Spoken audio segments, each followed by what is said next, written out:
In a world brimming with complexity, few creatures embody harmony like the honeybee. With tireless precision, she dances from bloom to bloom, each motion guided by millennia upon millennia of instinct, each act in service to the whole. And then there are the beekeepers, watchful stewards of this ancient symbiosis.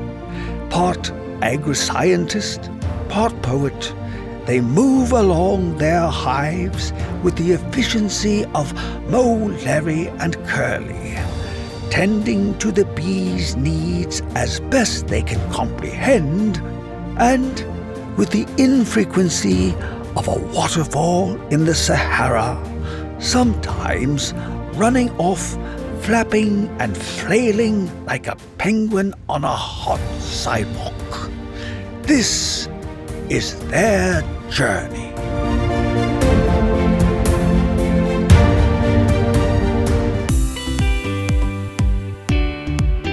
Welcome to Beloved Beekeeping, presented by Mann Lake. With today's special guest, we'll be discussing the overall condition of the beekeeping industry, new trends and technologies, and a whole bunch more. First, I want to mention the new report just released, North American Honeybee Strategy. I know that's not the most exciting title in the world, but the contents are really important. It's a collaborative effort with the American Beekeeping Federation, American Honey Producers Association, Canadian Beekeepers Federation, and the Canadian Honey Council. Other sources noted are the Honeybee Health Coalition, Honeybee Pests, and Project APIS-M. The purpose of the report is, quote, to unify the beekeeping industry and provide a path toward industry sustainability. Beekeepers need to have a stronger, unified voice in the face of increasing obstacles to maintain a sustainable beekeeping industry. Commercial beekeepers across North America face similar challenges and share similar interests. We can work toward these interests more effectively together. The strategy outlined focuses on external threats and internal mechanisms for success. We will have someone involved in the report as a guest on the show soon, but in the meantime, there's a link to it down in the show notes and in our weekly newsletter.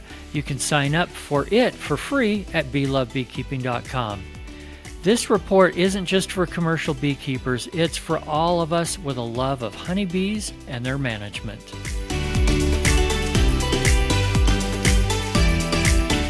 We've got such a special guest with us today, Rob Wright, who's the CEO, the Big Cheese of Mann Lake. Hey, Rob, good morning. How are you? Good morning. I'm good. How are you? I'm great. Have you been called Cheese recently? No, that's the first time in a long time. My kids might call me that. I don't know.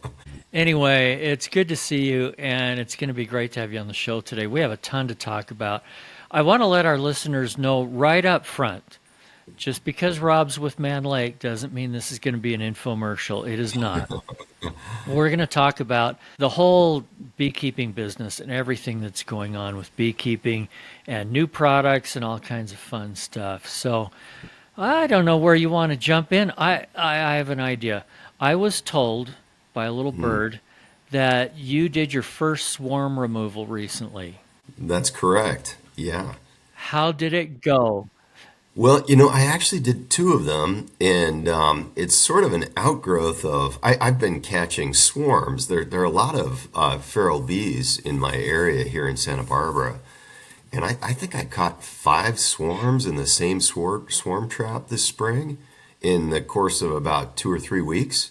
You know how it is as a beekeeper. Everybody always gets so excited when you tell them you're involved with bees, and often people say, oh, I want to get bees, so I've taken to capturing swarms and giving them to my friends and neighbors who say they're interested in bees, in a Mann Lake box, of course. So anyway, my wife's friend, who has a big farm north of here, had an old dairy cow building with hollow walls. and she had a pretty big colony of bees in there, and she's looking to repurpose that building and asked if I could come and remove some of those bees. And then I had another neighbor in town just shortly after that say that he'd had a swarm of bees land in his garden, and they had established a hive actually on the outside of a little a small date palm, just kind of hanging from the palm fronds.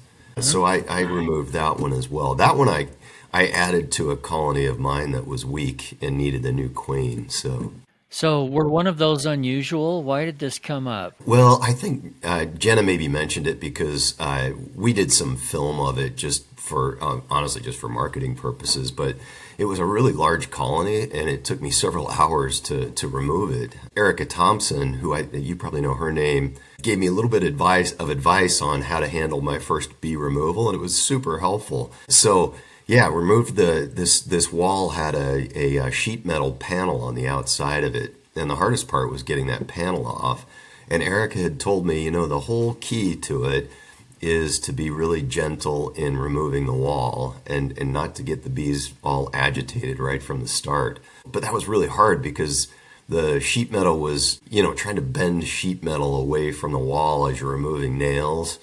And it was this whole probably 4x8 panel of old sheet metal. So yeah, we were able to get that down with some effort, and the bees weren't really super agitated, didn't really even need gloves or a suit. Started putting the bees into a box, and I very carefully measured the comb and cut it to fit in to maximize the amount of comb I could fit in the frames, and it filled up 2 10-frame boxes.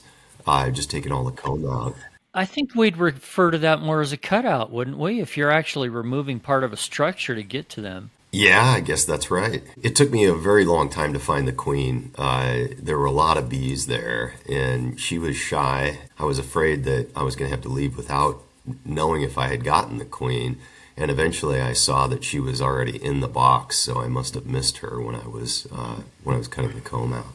Sometime off microphone, remind me to tell you about my first swarm. Yeah.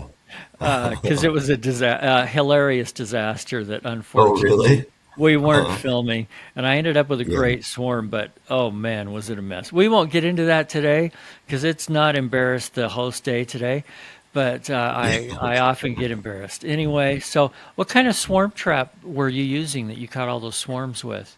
Somebody had given me a colony in an old nuke box. I'll bet it was 25 years old, and I decided, well, this thing's probably run its useful course, so I cut the bottom out of it and extended it into a double deep nuke box and put a little open enclosure thing on the entrance, and hung that in a palm tree in my front yard. Yeah, I just get so many swarms there. We have a lot of California live oaks in my area, and a lot of them have cavities with little holes that are just perfect for the bees. The bees love them.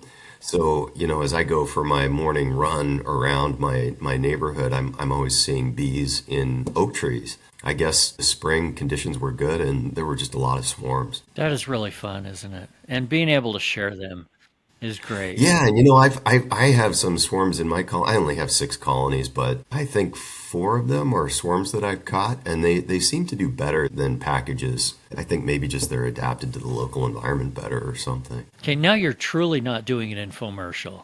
Those Mann Lake packages are so much better than swarms, and Yeah, don't worry. We sell swarm traps and swarm lure as well. okay. All right. So you go to a lot of different bee shows. I think you were recently at the California Beekeepers Association. I saw you at Apomondia in Copenhagen. Can you give me a feel for just being out there in the industry? How does everybody feel? Is there a really good positive attitude right now? Are people a little nervous after the die-off last year? What's the general makeup of how people are feeling? Well, it varies, as you might imagine, pretty starkly between hobbyists and commercial beekeepers. That speaks to a dichotomy in our business that we're constantly managing, because the reasons people keep bees and how they think about beekeeping is so fundamentally different in those two worlds. So speaking about Apomondia, which was more geared towards the hobbyist from my perspective, I just found it fascinating, speaking with all the... It had pretty heavy European bias, as you know. And I really wanted to learn about what's happening in Europe that might be helpful for our customers in the United States. And I saw lots of products and different ideas coming out of Europe that hopefully we'll have some success in introducing to the US. I can't talk about anything in particular right now, but for me it was very interesting. I went to the CSBA show, the California State Beekeepers Association, which is down in Temecula, California last week. Yeah, I spoke to a lot of our commercial beekeeping customers. It's interesting because I've only been in this industry now coming up on 4 years. And I found that this time of year, the beekeepers are pretty nervous and tense generally because, they're coming up on next year's almond pollination and they're starting to find out how their colonies are doing, depending on whether they're putting them away in storage or moving them to the south or whatever they're doing. But they're starting to get early reads on how the colony survival is going to be, but they don't really know yet. And so, yeah, I'd say a handful of the people I spoke to said it's going to be as bad or worse as last year. But then I kind of got the sense they were just kind of bracing themselves for whatever's going to come. And then I had probably an equal number of people say, oh, it looks better. I think it's going to be better. But I would definitely say the preponderance of people I spoke to were not optimistic about this coming year, unfortunately. So one of the things that we're really trying to do is to play as positive a role in helping our customers succeed in beekeeping as we can. And the way that we have decided to focus in on that is to try to help in the introduction of new nutrition-based products. I mean, everybody knows that Varroa and its surrounding issues are the biggest challenge in keeping your bees alive year to year. We're not going to be a drug development company or a miticide development company for a variety of reasons, but we feel that helping beekeepers bring the best possible nutrition to their bees is something that we actually can do to help beekeepers succeed. I've felt in my time in the industry that there's not strong enough bridges between the latest understanding of bee nutrition in academia and the industry. So we felt like that's a positive role that we can play. And we're trying to get smarter about bee nutrition and bring to market products that we think will actually help your bees be healthier and stronger. I like it. Speaking of Apimondia, we did a second ago. Sure. There was, as you remember, this great big area. I forget what they called it, the World Honey Tasting or something like that. Yeah. That was so fun. I don't know if you spent much time there. I did. I tasted a lot of honeys. Yeah. For people that weren't there, what they did is they had this huge area of this expo center with banquet tables with samples of honey from all over the world. And it had marked next to it what country it was. And then there were these little teeny wooden spoons, and you would take a dip and just have this little bit of honey and then throw your wooden spoon away. I found after, I don't know, maybe 20 samples, I just couldn't handle anymore. And I'd have to go back a few hours later or the next day or something like that. But Right. I found that really fun. The only honey that really surprised me a lot, and there were different colors, and none of these were infused. These were just the straight honey. Do you remember the honey from the stingless bees? I do remember that. It was so different, wasn't it? It was Yeah. very runny. It has a much higher moisture content and just a very strong flavor. I don't know how else to explain it.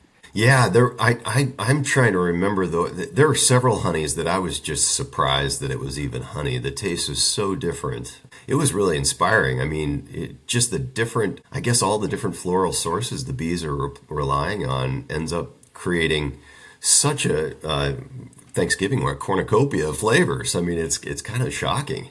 And then yesterday we had fun as a family. We had a big get together, and it was kind of fun because I had brought back a jar of honey from Lars and Zofus. I don't know if you met them. They helped put on the conference, and they live in Denmark, and I had them on the show a month or two before the conference. They had a few years ago won an award for the world's best honey. Okay. Wow. So I'm like, I've got to try this. And they were so nice to bring me a jar of this. And it's a creamed honey. That's what they're famous for. Yeah. But as you know, most cream honey gets really hard and the crystals can be kind of almost crunchy. They can get a little too big. Yeah. Their honey, as we were all tasting it yesterday, and this was really a fun family activity, their honey is so smooth and buttery for a creamed or crystallized honey, whatever you want to call it. It was Right. just amazing. I mean, everybody Yeah. just sat there with it, just kind of like rubbing it on their tongue, going, whoa, this is so cool. So I just want to encourage everybody when you travel, when you go to different places, try honey from all over the place, all over the world, or all over the country, or all over your state, wherever you are. It is a really fun thing to do. Absolutely. Absolutely. Yeah, I've even noticed my colonies. So we're lucky out here that we've got a pretty long season when the bees can be out foraging and collecting nectar. Depending on when you harvest the honey in this area, it can look very different. It may seem early, but right now is a great time to order your live bees for 2026 because they do sell out. And because Mann Lake is offering a discount for Beloved Podcast listeners. Wait, what? I know you're saying live bees, they never go on sale. Well, they are now. Click on over to Mann Lake, order your bees any variety, nukes or packages, and anything in the beginner essentials category. And when you check out, use the code Get Started in Bees. It's down in the show notes, so you don't have to remember, for a discount on everything. So get your orders in early and save. My bees are pretty heavy into the avocado trees at certain times of the year, but then there's sage at other times of the year, and then just a lot of various flowers as well. So we get a pretty wide variety, even just in the same location. I wanted to get back to bee health for just a minute because I think the nutrition is fabulous. And I personally believe the bottom line to getting your bees through winter, insulation helps, air circulation helps, all these things. But the thing that is probably the most important is just bee health. If your bees are healthy, if your varroa levels are low, they have a much, much, much, much better chance of getting through winter when all the harsh things come, whether it's cold or wet or whatever. If they're strong and healthy, they're much more likely to get through it. The same with they're much more likely to survive other kinds of pests. Mm-hmm. Do you want to speak to that topic? Yeah, so the thing that inspired me about getting more involved with bee nutrition is exactly what you said. It's I found that in the industry there's so many bee nutrition products, but very few of them have any real scientific data associated with them. It's almost like the human nutraceutical world where you can buy a dozen different remedies for the same affliction, and honestly 10 of them probably don't do anything, and some of them might actually make it worse. And it's the same in the bee world where I feel like there's so much science going on with respect to bees and what keeps them healthy and strong, and not all of that information is making its way into products.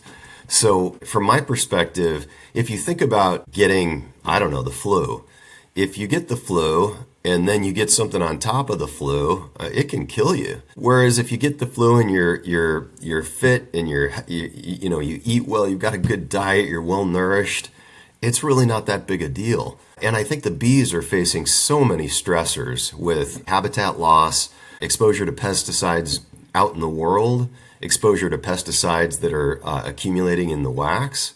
In the case of commercial beekeepers, they're trucking their bees all over the place, which is not, that's stressful for the bees as well. So anything we can do to boost their overall health level is going to help them survive, whether it's varroa or the viruses that are vectored by varroa. The bee nutrition is just going to help our overall success. For me, it's not just introducing new products, but also introducing new products with scientific data. We're going to be doing controlled studies to test the products that we introduce so that we can actually show you that they make the bees healthier, they result in greater brood production, whatever the relevant factor is. We don't want to just throw things out there and say, well, the bees like it, so it must be good for them. I've heard so many people say, well, this must be good for the bees because they just gobble it up as soon as I put it in the colony. What I always say to them is, if I put a bag of Doritos and a bowl of carrots in front of my kids, which one do you think is going to get eaten first? It may or may not be an indicator of the healthiness of the snack, but it's not a reliable indicator. So we want to really do what we can to introduce products that are proven to work and to help you make your bees healthier. That is such a good analogy. The other one that I'm going to use is think about your bees. It seems like if I put beautiful, clear well water out for them to drink, Uh-huh. they're not drinking it. They are next door in the neighbor's pool with chlorine, or they're in a mud puddle, or they're Right. somewhere, Yeah. and I can't Yeah. explain why. Yeah. But you got me thinking about another thing when you were talking about the research, which I love that idea. Mhm. And that is there's so many products out there. For example, just miticides, okay? There's a whole bunch of different ones. And there are people that try to do it without using any at all. And there are ways to kill mites with heat and all kinds of other things. How is a beekeeper supposed to decide what to use? What to do?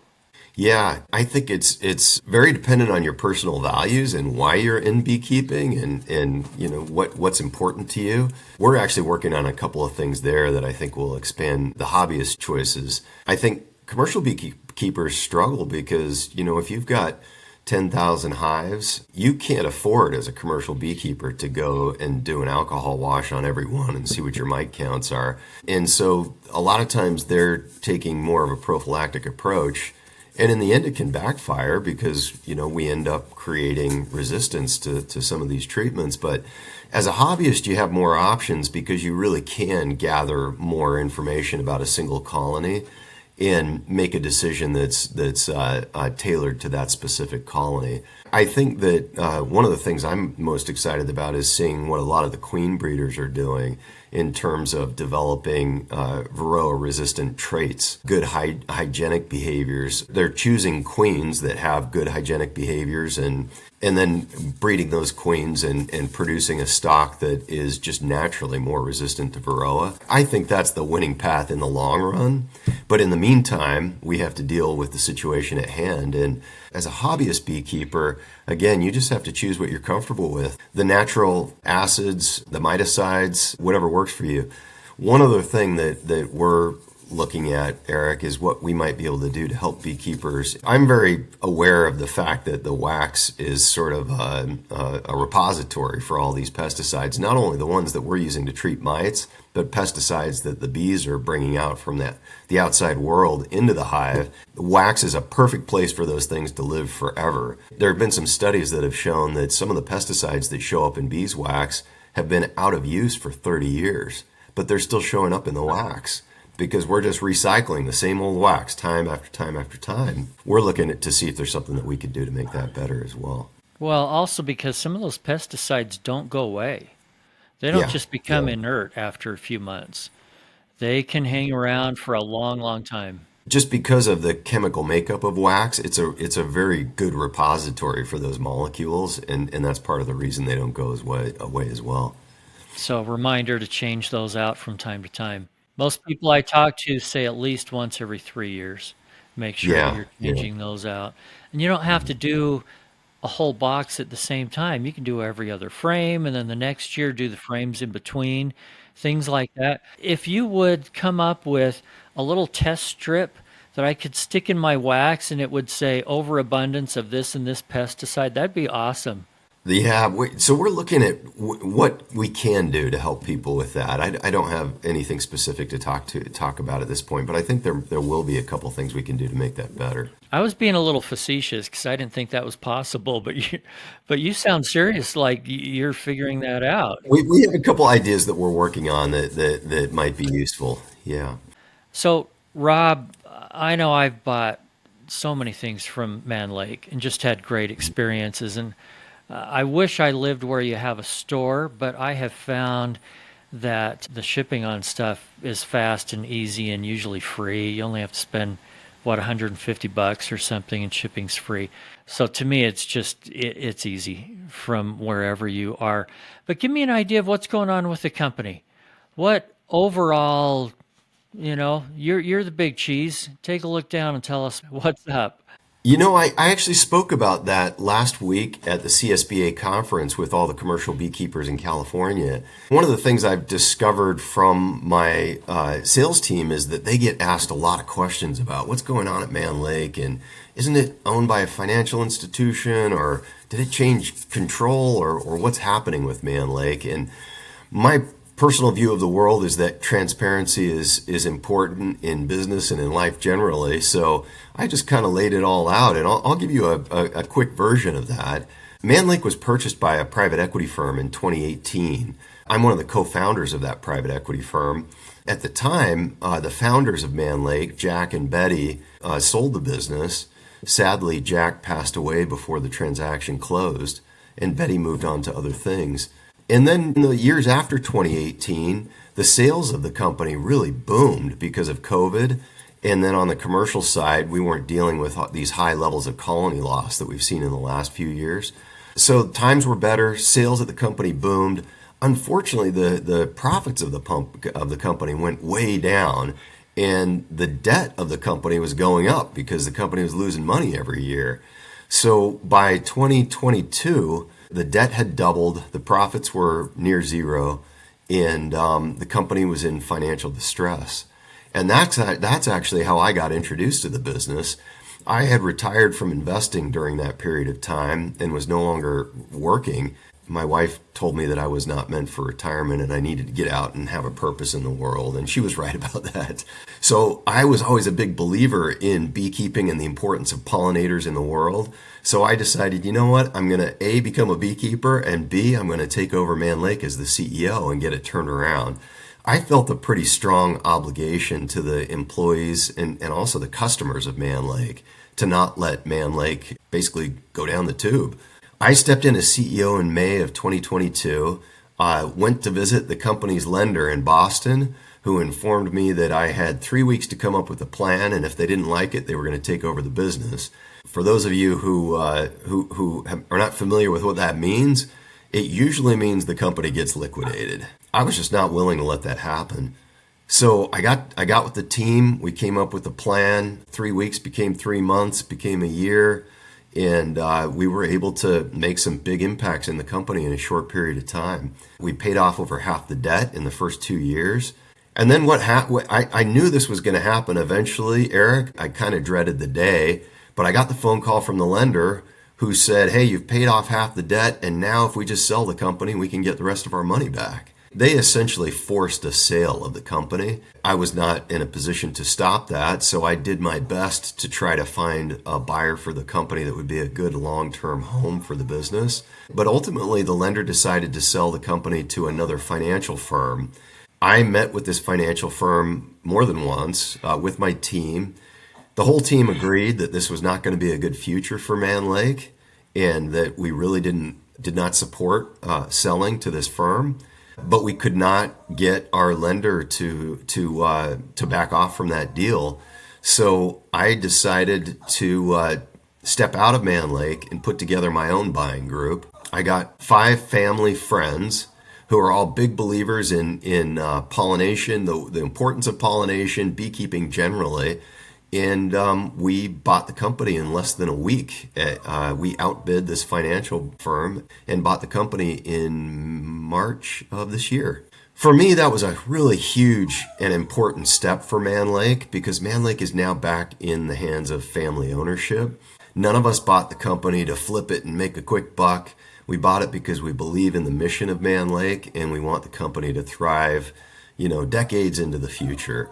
Mann Lake today is debt-free. It's owned by a group of families, all of whom are personal friends of mine and are just fantastic individuals who bring a lot to the company. Many of them have great business successes in their background and have advised me on ways to improve the performance of Mann Lake. Gosh, I think some of the important things for our customers, Eric, are that we have gone back to the basic blocking and tackling that made Mann Lake what it was in the first place. So, for example, our goal is to get to 24-hour turnaround on all orders by the time we hit the busy season next year. We're currently at about 48 hours. And, that's down from probably 11 days or something like that when I joined the company a few years ago. When I first started in the company, just to give you an example, we were out of stock on 400 key items just in our California location alone. I had one of our customers call me up when I first joined and said, "I don't understand how you can claim to know bees when it's May and you don't have any smokers." And I didn't really have an answer for that.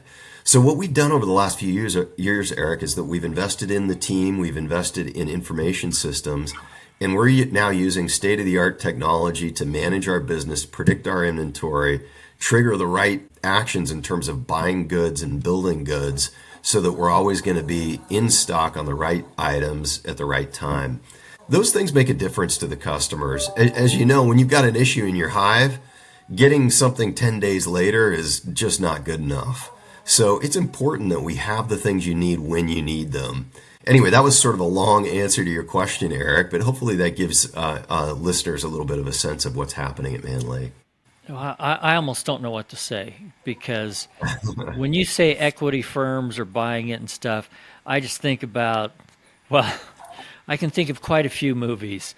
Yeah. One being Wall Street, which is one of my favorites, and the big what's that one called? The Big Short is another one of those. And you guys are doing the exact opposite of those, and I think that's really cool. And I think it's cool that you also jumped headfirst into beekeeping so that you really get it. Yeah, I just wish I had done it sooner. It's been really transformative for me. I just love the bees and everything to do with them. And I feel like my experience of the last 30 years turning around basic industry companies that have just lost their way turns out to be perfectly suited for what Mann Lake needs. So I'm still a newbie when it comes to bees. I'm only at it 4 years, but I just devour any information I can get about bees because I love them. And I think that the more informed we are as a supplier, the more we can support our customers who, if they share anything with us, it's the love of bees. Last thing before I let you go, and that is as we look forward to the future, and you've been to all these trade shows and things, so you've seen all the newest gadgets, and there are things using AI and robotic arms in beekeeping and trying to take people out of the mix, the beekeepers. What do you think about the whole future? Is that gonna be part of it or what? Well, that's a really good question, Eric. I mean, you'll see we've introduced some technology like on our app where you can identify a plant and it will tell you if it's good for bees or not. We have our AI chatbot, Bella, who we educated about beekeeping and who actually is pretty effective at giving good advice. And so I think what I would say is that we're trying to be realistic about the way the world is developing, and I don't think we can shun these technologies. But at its heart, beekeeping it's something that we do to connect us with nature, which in some ways is sort of anti-technology. And don't get me wrong, I'm not anti-technology, but I think the important part of beekeeping for me is cracking open that hive and smelling it and seeing what's happening with the bees and having that remind you that we are all part of this natural world. And as much as, we can get sucked into our screens and watching 10-second clips of people doing whatever, the most rewarding times that we have are when we feel that connection and we actually go with it. And that's what we're trying to promote as a business. I wish people spent more time with their bees and less on their smartphone. I think the world would be a better place. The world would be a better place. We have just solved the whole nature of humanity right here. That's right. Yeah. Thanks to the bees. Hey, Rob and Mann Lake, I appreciate you being on the show and really appreciate Mann Lake being such a huge supporter of the show. It has really meant a lot and has really been, I hope, a good partnership because we have had so much growth over the last year or so since we got this thing going. So we just appreciate it very much. Take care, my friend. Thank you, Eric. I appreciate your time. Thanks for joining us on Bee Love Beekeeping, presented by Mann Lake. If you like this content, I hope you'll share it with a friend.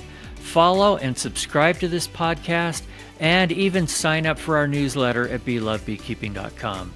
Also, just a shout out to Vita Bee Health for their support. We appreciate them.